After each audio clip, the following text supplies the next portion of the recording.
So just tell me a little bit about your story and how you got here today and what's happened today. I was invited by a friend who I work with who said that they were doing a memorial walk on the Golden Gate Bridge. And our brother, Leonard took his life June 26, 1992. And so I had my sister from Hawaii, Christine, and asked her to come with me to walk to remember Leonard, but also to do something that our mother would do, and that's really supporting people and doing things to make the world better in this terms of trying to let people know that we care about their lives, and it's good to be around people who take time out to really just say that they care and they value life. And I think that's the main reason that we're here, to think about Leonard and to tell people that their life is valued, especially in those moments of crisis when they feel that there's no one else in this world that understands their pain, and just to know that there's someone out there who they may not even know that cares about them and does not want them to take their life. You wanted to know how we feel now, right at this moment. We have a calming feeling that we're up here helping support other people, to let people be aware of what does happen on this Golden Gate Bridge. And this is the first time Anna and I have been up here to this bridge since our brother passed in '92. So I think we feel, like I said, a calming feeling. It's like a closure. I think for Anna and Mom, they're not going to be really afraid anymore to cross this bridge. When my mother called me and told me that our brother was missing, I had a feeling we were going to find him. But then when my mother called back and said he had jumped off the bridge, it seemed like it wasn't real. That couldn't have happened because our brother wouldn't do something like that. And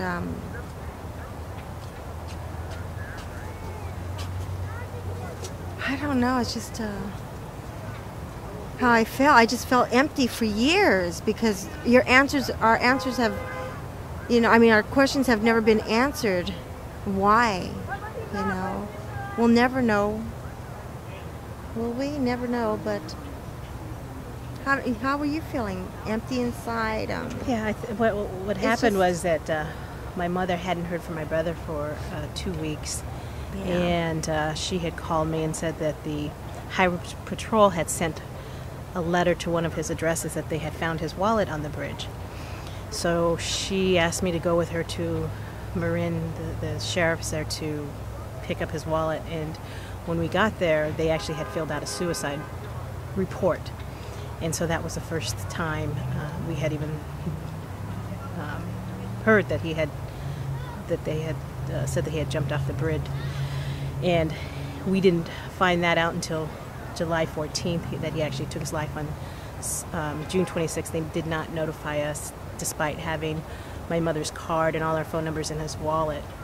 That he left on the bridge. That he had left on the bridge.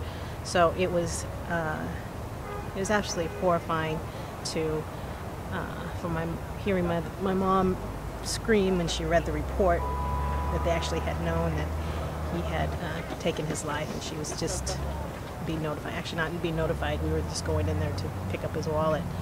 So for us, it was, besides incredibly painful, it was just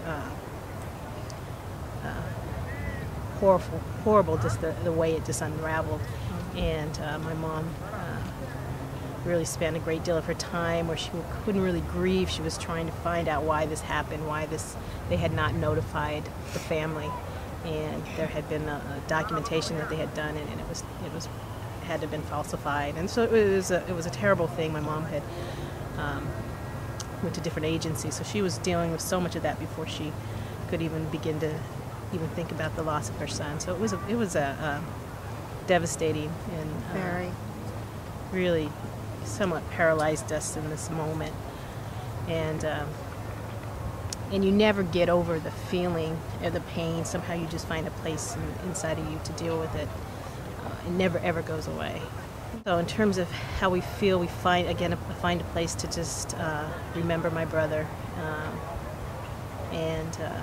Like my sister said, he was a person that you would never think of him doing this. He was an athlete. He was a champion Greco-Roman wrestler, and he was trying to get to the Olympics, went to Olympic trials, and so he had a lot of things going on and a lot of personal kind of discipline. And he wasn't a person to ever complain or show signs of any depression. So, not the classic thing that you hear about people doing during depression. We really think that this is a momentary crisis, and that led him to the bridge. And the bridge is just a place that some people, it is just known as a place. So, where people take their lives. So that's how it unraveled for us, and for my mom. She really was for a long time really unable to kind of deal with the grief of it. She was just working hard to make sure this didn't happen to anybody else. So I think one of the reasons we came out really was to continue that, and just to again let people know that their lives are valued, and to show something to people.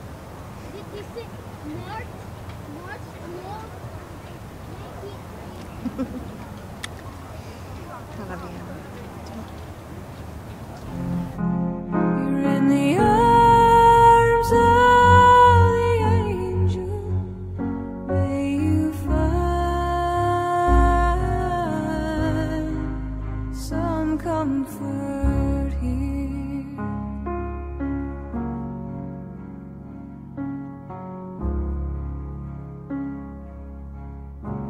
So tired